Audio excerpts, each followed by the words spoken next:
time for the meeting has arrived. Everybody take a seat, please.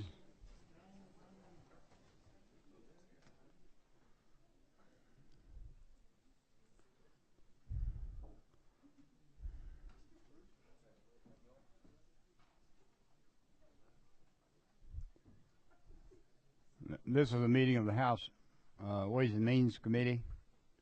I first want to introduce everybody to this year's committee staff.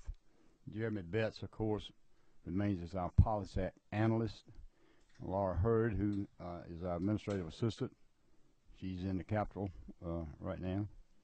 Austin Romeo is our intern from Georgia State, and that is his real name, Austin Romeo. And April Ritani, who is from Emory. We're delighted to have these young people with us, and they've done us a great job, and hopefully getting a good impression of what's going on up here in the Georgia General Assembly. First order of business is a quick assignment. First reading and assignment of bills to committee. Is Representative Smyrie here? He has two items on the agenda. Or does he have a designee? Representative Smyrie or a designee? See neither. First bill we'll call up is House Bill 900, Representative Harrell. If you will go down there to the oh, I'm sorry, it's on up. Representative Carson is the designee of Representative Harrell. Is that correct? Yes. You may proceed. House Bill 900. This is a bill brought to us by the manufacturers. It requests to further expound on no sales tax on the inputs in the manufacturing process. This exempts consumables in the manufacturing process. After consultation with the DOR, they estimate that it actually saves more due to the lack of compliance costs than we would potentially collect.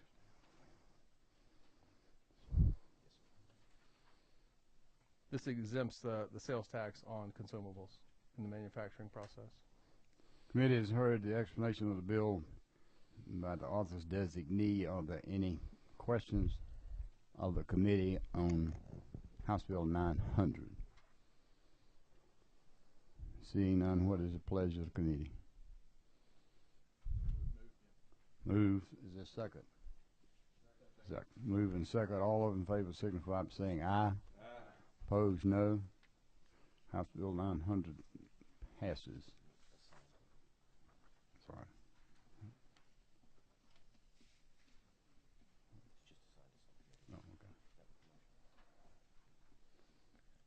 I'm sorry, it didn't pass. It was assigned, and it goes to sales tax. Yeah. Okay. Excuse me.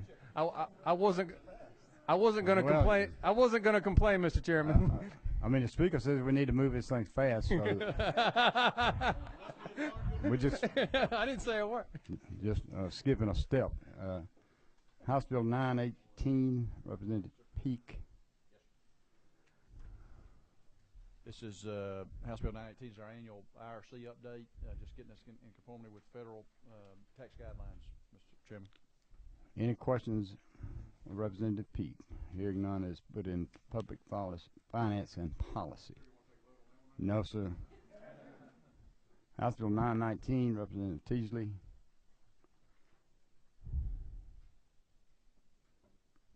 Mr. Chairman, members of the committee, House Bill 919 is to address the TAVT as it relates to churches and nonprofits that fall under the 501c3 IRS code, moving both if a vehicle is donated or if the church or nonprofit purchases a vehicle, moving that to 1% for the TAVT.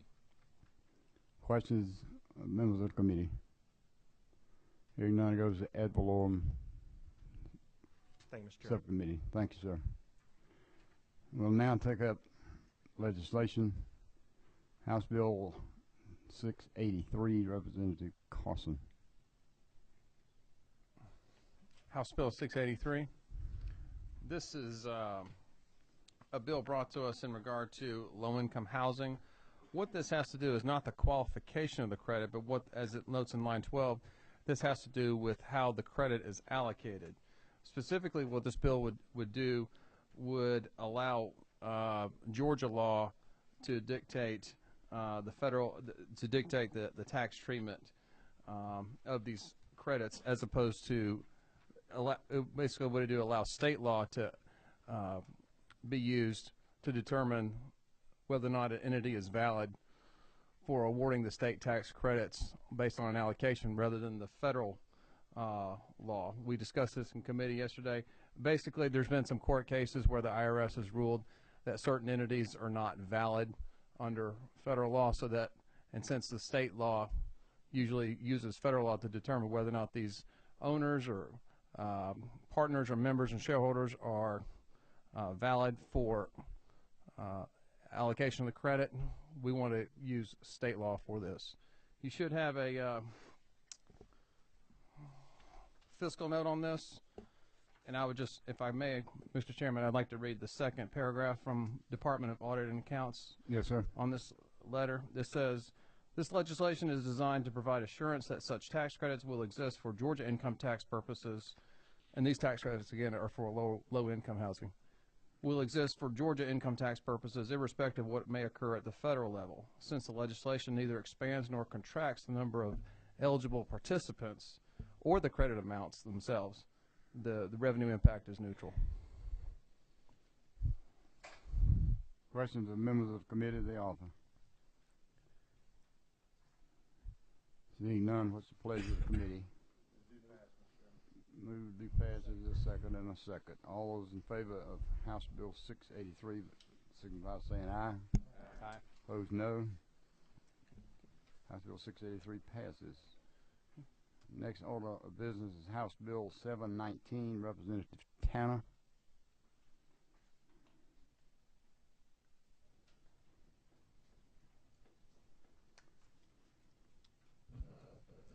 Thank you, Mr. Chairman.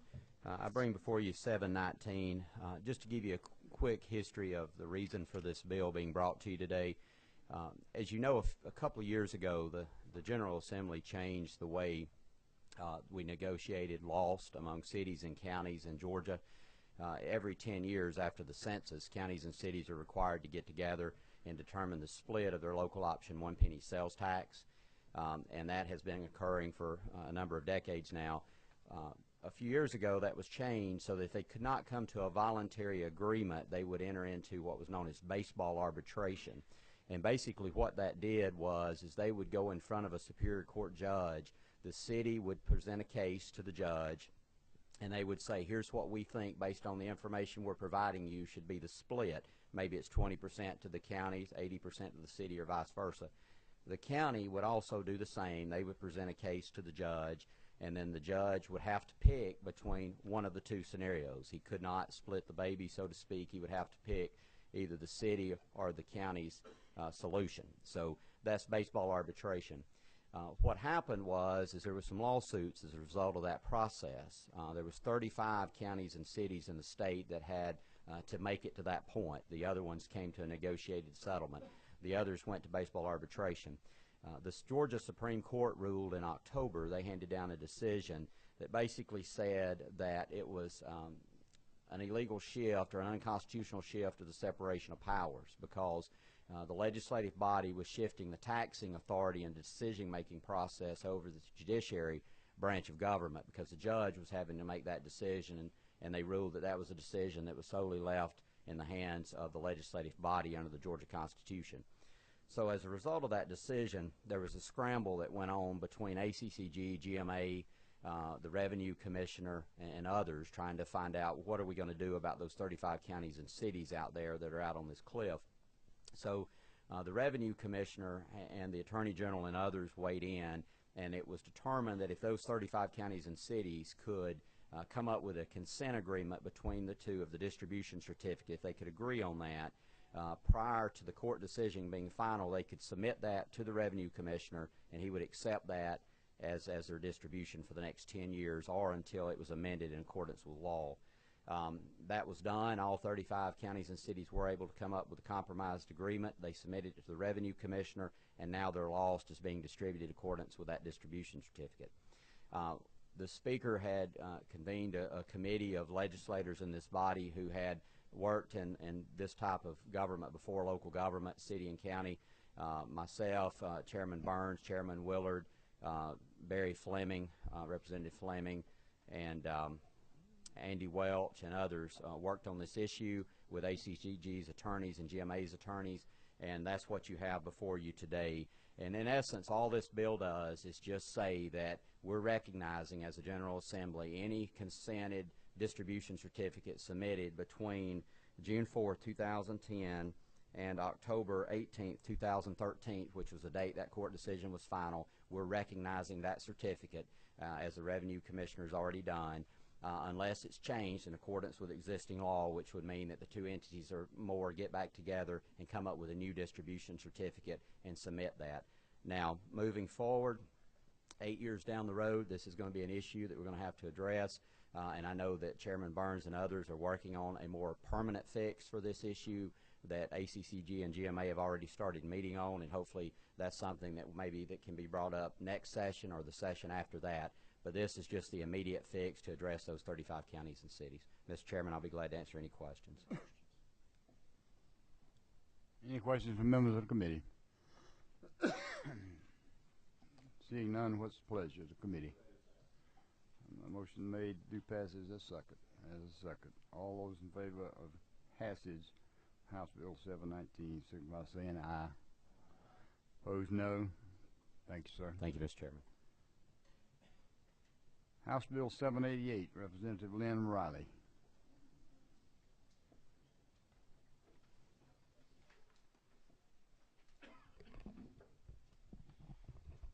Thank you very much, Mr. Chairman, and thank you, members of the committee. I bring before you today House Bill 788, which was approved in the ad valorem subcommittee. We're speaking from LC number 344070S. This bill seeks to preserve a tax-exempt status of real property currently owned by the University System of Georgia to allow for private partnership for management and operations of the housing components on the university campuses. I have here today, with the chairman's indulgence, Chancellor Huckabee, that could speak more eloquently to this bill should there be any questions from members of the committee. This bill is bipartisanly sponsored and will seek to provide better utilization of our higher education assets and to allow our financial models to be more robust in bottom line balance sheets for our university systems so that we can provide better academics for our students in Georgia. Mr. Chairman, if there's questions, we'd be happy to address them. We have a few. Representative Chuck Sims. Thank you, Mr. Chairman. Representative Riley, of course, you know my issues on this, and we've discussed it, and I've discussed it with the Chancellor and with his folks there. My issue, I do not have a problem with the exemption at all. My issue is what we do when we actually take the money and give it to someone else to run the business for us. And basically what we're going to do is have, kids' money that, for fees and whatever, be going to a private entity to run the dorms. And each year, of course, I've been told that this is a contractual effort between the issue to, and the risk is going to be taken by the said private perpetrator, whatever whatever it is. I call it the perpetrator. But that said, that the proprietor, whatever, that private entity is at that point going to take the money and have to make a profit with it. Okay. I mean, they can't not work and not have a profit. And the issue is this. My question is, can we see the contracts that you're going to have that you say that have caps, which is a plural, in there to try to save some of this money for these folks? Like I told you before, I got 3 kids in college, and I have yet to see anything not go up as far as college education is concerned. Thank you, Representative Sims, for the question. I think that, as we've discussed in committee and at other times, there are certain protections that will have to be included in these contracts to protect the interests of our students here in Georgia, as well as maintain the correct cash flow to allow for the benefit of the private partners to operate, but we'll always have stopgaps in these contracts that will benefit the and protect the students. And I'm going to defer to the staffers of the university system because they can speak to some more particulars than I can. Chancellor Huckabee, would you like to weigh in? Thank you, Representative Riley. Yes, in the agreements that we will sign with the winning bidder on any of these programs, there will be built in caps on increases on the rents that the students will pay. It would be foolish for us to allow a contract to be getting that would make it prohibitive for our students to enroll in our schools. We'd be shooting ourselves in the foot by doing that. I know we're confident that in the long run this would inure not only to the financial benefit of the university system, but inure to the benefit of the students who will be living in our student housing as well. We're not going to allow rampant increases in housing fees to students. Okay. I have a follow-on question. My question is, though, are you saying that there's not going to be significant rises in students being charged at the dorms more and more money to stay in the dorms? Oh, I would never tell you there are not going to be any increases year to year over a 30-year period in the rents. Other things happen. Utilities go up, water and sewer goes up, security goes up. Yes, but the allowable increases would be reasonable at a level that cannot not exceed the going in level in terms of increases allowed in rents.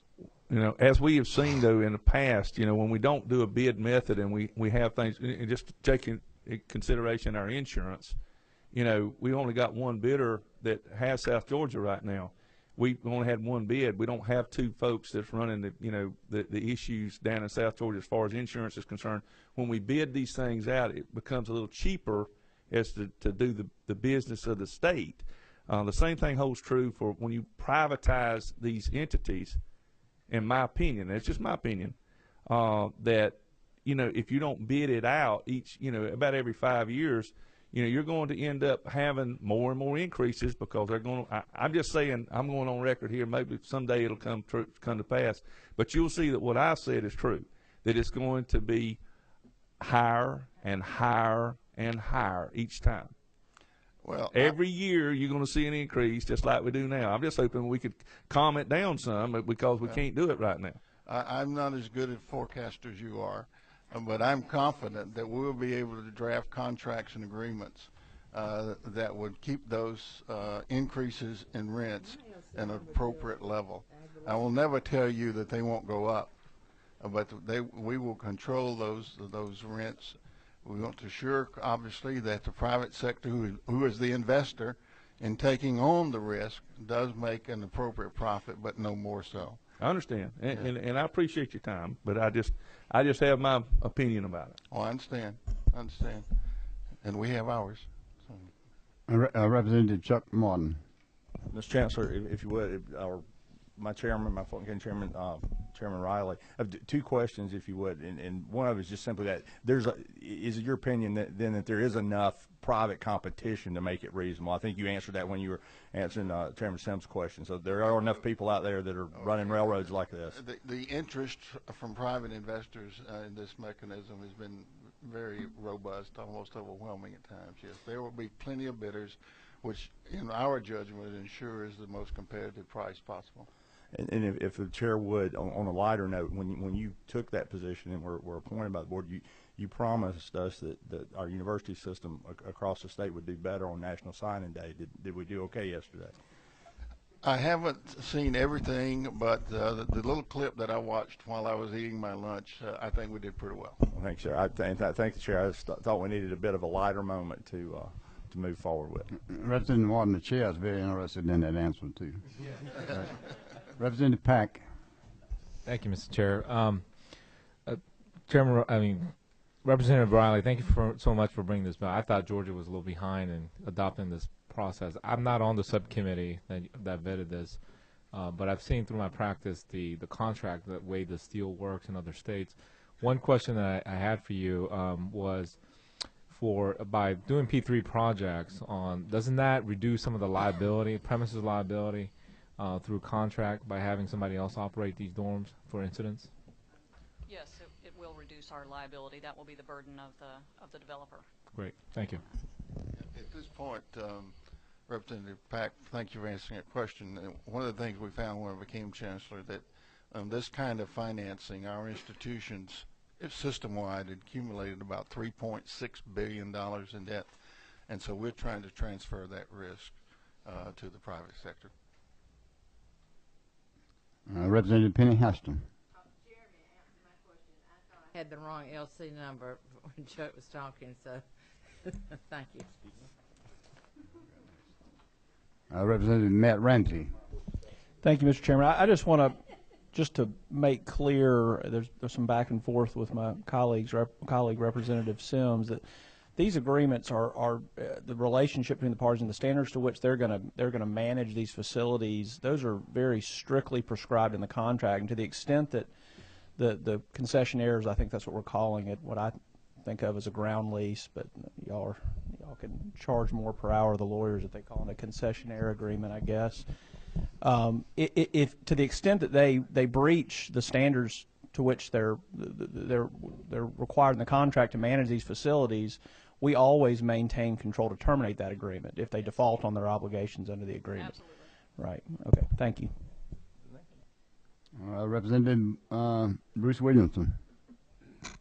Thank you, Mr. Chairman. I was wondering if the Chancellor would be just good enough to read. We heard some testimony in our previous review committee meetings on this issue, and I think for the benefit of the members here today, and maybe for the audience here in the viewing audience as well, if you just restate what the positive impact is for the entire university system, just where, for the record, the positives about what this bill will do for us. Well, I think that long term it provides us a much more stable financial situation. $3.6 billion in debt is a huge number. It will, by involving the private sector in a real genuine way, which we haven't been doing heretofore, it reduces our risk tremendously over time, and this is something that we have discussed with rating agencies, and they are very keen on this.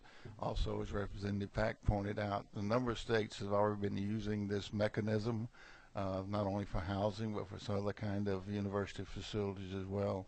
And we think it's a win-win, a win for the students and the viability, financial viability of our institutions, and certainly for the whole system as a whole when you're looking at the kind of debt we're trying to relieve.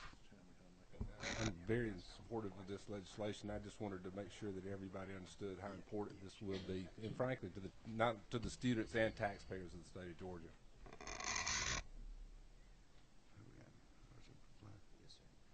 Representative Virgil Flood. Thank you, Mr. Chair. I have a couple of questions. The first of which is, can you provide a sort of a time frame? I see 7 or 8 schools on the initial list. What would be the phase-in process to include the remaining universities and colleges? Well, first we have to get this legislation passed, which requires 2/3 vote of each body, and then there will be a referendum ballot in November, which has to be approved by the public. And between now and then, we're continuing to build the profile of that first offering. At this point, we're looking at 8 specific institutions, which would include a balance of existing housing that would be assumed by the private sector bidder, but also the issuance of construction of new housing on certain campuses as well. So we would hope by next spring that we would be able to have the first offering under this mechanism. So beyond the first offering, you would have a portfolio of the remaining schools in multiple offerings, 1, 2, 3, how many? Yes, there'd be multiple offerings. Yes, sir. Because I hope we use this mechanism, Representative Flood, not only to relieve the current debt risk, but also in future constructions, so that we won't have to use the current mechanism we now have.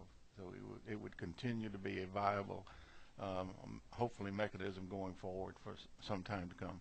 And one final question. Given that you'll bundle the schools, how do you provide an incentive for a developer? I would hope that there are multiple competitors for each of these offerings. How do you provide an incentive for those offerings on schools that have low enrollment or, in some cases, declining enrollment, as we've seen some of the particular HBCUs? Well, the art of that is building a balanced portfolio that you would offer to private investors. And so you would have some schools that might be viewed on their own as somewhat more risky, say, than a University of Georgia. So you have a balance, a mix of institutions in any given one offering. Representative Sharon Beasley Teague. Thank you, Mr. Chair.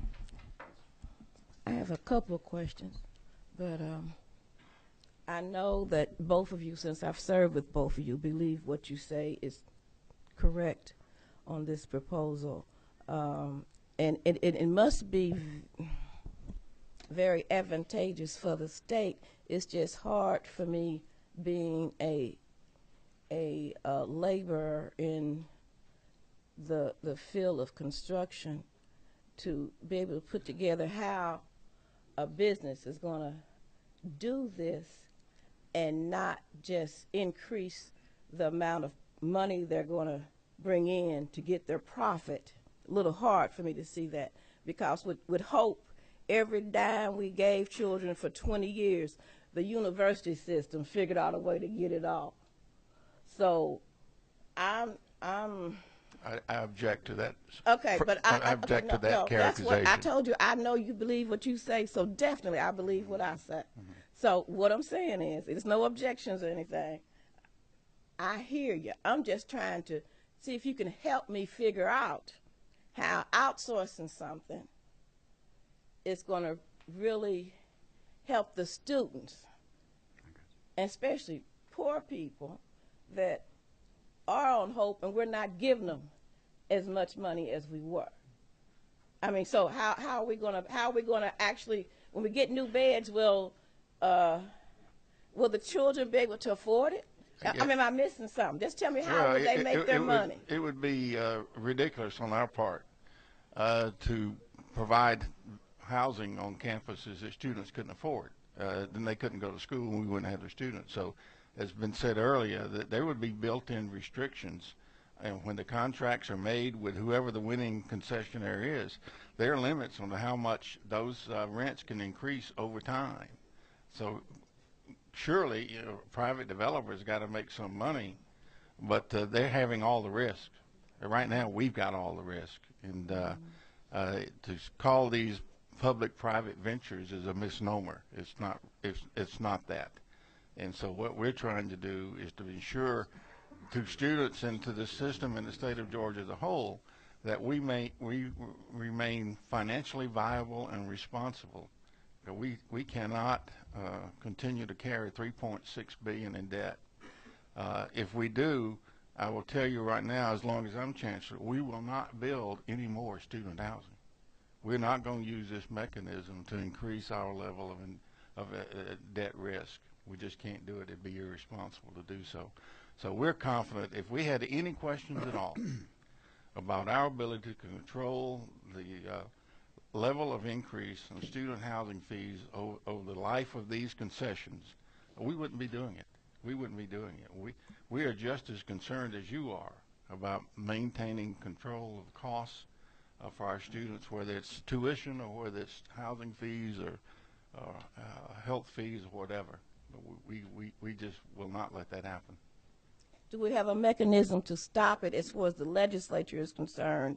If we see, like with the insurance we have now, apparently it's too much to stop it at this point. So we're just out of that money. So is there any way, a mechanism that the legislature could come in and stop it? Yeah. We will do that ourselves. If the concessionaire, whoever buys these investments, breaches the agreements under the contract, we will stop it ourselves. will the quality of housing be what it should be to put our children in?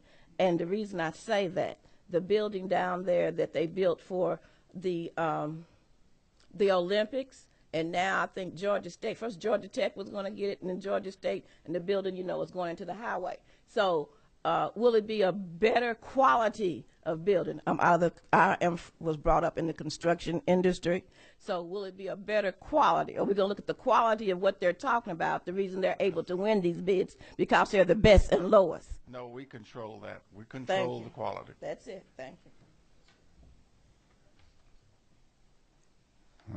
Representative Chuck Sims wants another bite at the apple. Just one.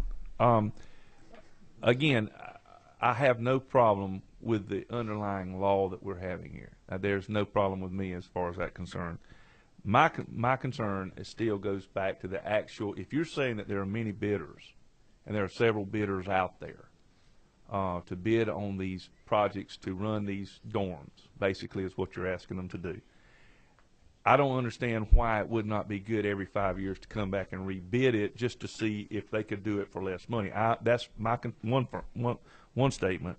And as a question to you, if over a period of time, the problem is I don't think you'll see as many bidders because it's going to cost more and more money, and they're not going to want to invest that amount of money, let's say in 10 years, to try to offset this debt that we have, and I understand that. And my question to you, will you still continue to use the public-private sector, public-private, to build dorms that are needed in the institutions later on? Those are my questions to you. Well, you're asking me to predict 10 years down, and I can't do that. If this mechanism at some point becomes fiscally irresponsible and not viable, then we will look at other options. I would assume that the next chancellor would make prudent decisions in that regard. But is it not true, now I'm asking this question, that the contract is for, did I understand, I may have understood wrong, is for 70 years, is that correct? Up to 65. Okay, 65 years out. Yeah. And that's the contract, and they're going to take this burden on to pay down the debt for 65 years. Is that correct? That's correct. Okay. Possible, up to. Up to. I understand that. I mean, understand that. So we're talking about, obligating somebody for 65 years, and they're going to have to be profitable over that period of time. And I understand if they do things that don't meet the standards of the regents, that they can be let go. But at the same time, that is a long time, with one agency and one person, and one that becomes a monopoly. In my opinion, that's a lifetime for some people. That's a long time without another bid, basically. That's just my opinion, and you know where I feel about that. Yeah, thank you for your opinion. Representative Ben Harbin. Chancellor, thank you for being here. Ms. Riley, I think at the beginning of this, you said this is to preserve the tax exemption on this property, correct? That is correct. And that's what this bill does. You could do public-private partnerships with or without this bill, correct? But we might lose that tax exemption. So I think some people have shown up to the Kentucky Derby wearing a football helmet, because all we're trying to do here is keep the cost down on this property, because if we don't do this, the taxation may be added to it, which will cost those private vendors or concessionaires more money, so those costs may go up higher. Is that correct? If you don't preserve the tax exemption, then this opportunity is far less attractive to the private sector. And stress the point too, this legislation will not take any property off the tax rolls that are currently on there. Right. This is just transferring the existing ad valorem tax exemption on those properties. Because we keep hearing about the public-private partnerships, but those can be done today. Yes. This just makes it more advantageous. With the current mechanism, which we think is flawed and creates this tremendous amount of unfunded of risk. This will make it attractive to try to hold those costs down so those students don't get hit with having to pay those taxes that they're not paying today. That's right. Thank you. Representative Penny Houston. Mr. Chairman, at the proper time, I'd like to make a motion. You're not recognized for that at the present time. Representative Bruce Williamson. Thank you, Mr. Chairman. I just want to wade in one more time because there's a couple of things I'm hearing now. Let's talk about performance standards over this 65 years, and that seems to be some of the concerns here. But are there? I'm assuming that this will be handled contractually. Yeah. There will be covenants, not unlike loan covenants. Right. There will be warranties, so to speak. So everything is contractual, and if any operator of these properties, whenever they fail to meet our standards, we do have an out at that time. That's right. So we have, to speak to the gentlelady's point, we would have an out. If they break the contract, we can hold them accountable, get out of it, basically repossess the property, and rebid the contract. So I've got a pretty high degree of confidence that we're doing the smart thing here. And the other thing is all about return on investment for anybody, and by keeping the tax, keeping the property taxes, if you will, out of making it tax exempt to the developer, that drives down our costs. It makes our properties worth more to the developer. So by doing this, we're going to get more for the project than we would otherwise. So I think we don't want to lose sight of that point, that I don't get too technical. With the capital rate will go up absent this mechanism. Is that not correct? That's correct. And the property always remains the university system, state always. of Georgia. And we control it. We don't via transfer the deed of the property at all. So, thank you, Mr. Chairman. You're welcome. Representative Sharon Beasley Teague. Thank you, Mr. Chair. Since I do frequent the Kentucky Derby, it's the first horse that go across the line is the one that wins. Since most of us won't be here at 65 years, somebody else will be. I don't want to leave a mess. Okay? But I would like to know then, is there any way that we can give the tax exemption for the property with a sunset if you should decide to get out of it or something? You know, I mean, you want a tax exemption. That's what we're talking about, right? Or did I get on the wrong horse? Well, if we get out of it, the property's still ours, and we're tax exempt. Okay. But if we do a partnership with somebody else, it won't be tax exempt. Well, if we terminate or breach the contract with a current concessionaire and enter into, if someone else picks up that agreement, yes, it would remain tax exempt. If it doesn't remain tax exempt, they probably wouldn't be interested in making that investment. Okay. Representative Virgil Flood. Thank you, Mr. Chairman. I just wanted to clarify on the length of the contract, the term of 65 years. That seems a fairly significant amount of time. What is the longest current contract that is in place with the state of Georgia? For the entire state? For the state. I mean, do we typically go into agreements that are this long? It seems a fairly lengthy amount of time. I can only speak to the Board of Regents, but with respect to the Board of Regents, this would be, I believe, the longest. And so what would be the current longest relationship we would enter into? 50 years. Thank you. Representative Matt Ramsey.